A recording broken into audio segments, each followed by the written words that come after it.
The Biden campaign says that it's shifting to a new, far more aggressive stance in the 2024 campaign, beginning with this ad. I've made the preservation of American democracy the central issue of my presidency. I believe in free and fair elections and the right to vote fairly and have your vote counted. There's something dangerous happening in America.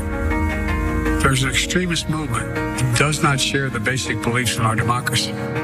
All of us are being asked right now, what will we do to maintain our democracy? History's watching. The world is watching. And most important, our children and grandchildren will hold us responsible. The Vice President and I have supported voting rights since day one of this administration. And I ask every American to join me in this cause. America is still a place of possibilities where the power resides with we, the people. That's our soul. We are the United States of America. There is nothing beyond our capacity when we act together. I'm Joe Biden, and I approve this message. Okay, we're gonna discuss that ad in just a sec. I wanna let you know that in addition to rolling out the new ad that's sort of trying to frame what the general election is gonna be about, they're also doing 2 presidential campaigns in the next week, including, let's see, they're doing one in Valley Forge on the 3rd anniversary of January 6th. So a lot of symbolism there, obviously. Then on next Monday, Biden's gonna be visiting the Mother Emanuel Church in Charleston, South Carolina. That is, of course, where a white supremacist committed a mass shooting back in 2015.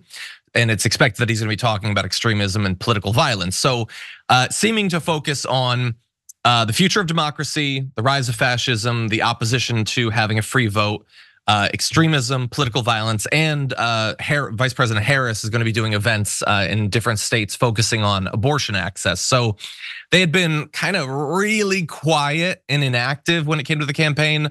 We're in a new year. They say that they're really gearing up. So with these events and that ad, Trae, what do you think about this proposed new stance of the Biden administration?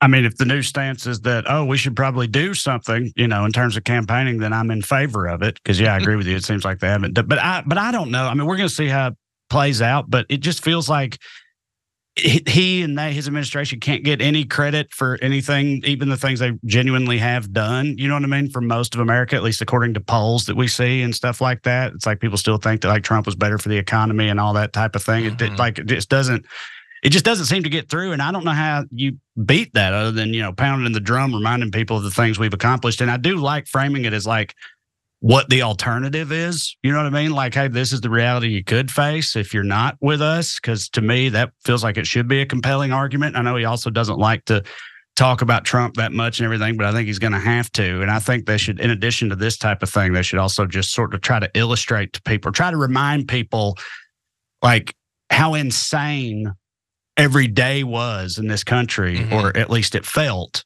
like when Trump was the president, you know what I mean? And try to like compare that to the past 4 years, at least under a Biden administration. Cause that's what I feel like a lot of people base it on is like, it's kind of nice not having to like worry about where our president is and what he's doing every night. You know what I mean? Yeah. Like when Trump was president, it was like having an unruly teenager in your house or something like that. You know what I mean? You got to be worried about him every day.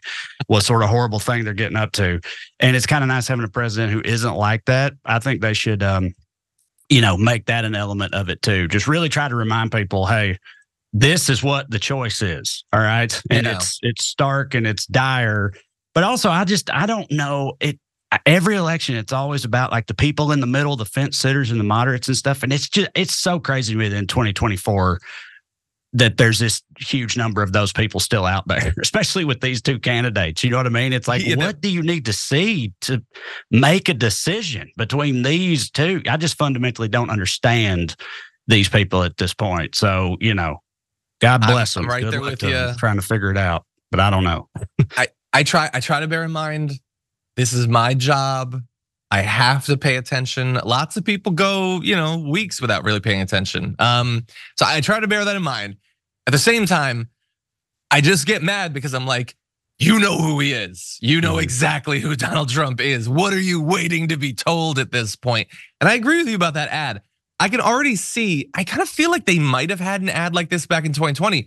But what you should have is just do like a parody of like those scenes from Groundhog Day where he's like waking up and like hitting the alarm clock, and just have it be like, Today, Trump announced that he's going to be building an electrified fence at the border. Slam. Today, Trump drew a new path for a hurricane on a map. Slam. Today, Trump banned entire religions from entering the country.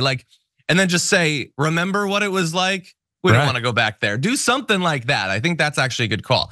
And then pair that with a positive agenda for the next 4 years. And that is what I have not yet seen. And that does not appear to be a part of this new strategy of here's the 10 policies we're gonna be focusing on. I don't see anything like that. And I agree with you. Look, I would say there's a lot that Biden had said he was gonna do and then didn't get done. There are things that he has done. And yeah, he doesn't appear to be getting much credit for it. But the only way you're gonna get that credit is if you demand it by getting out there and shoving your successes and your accomplishments in people's face. Basically, Biden needs to act like every single person at a party in LA.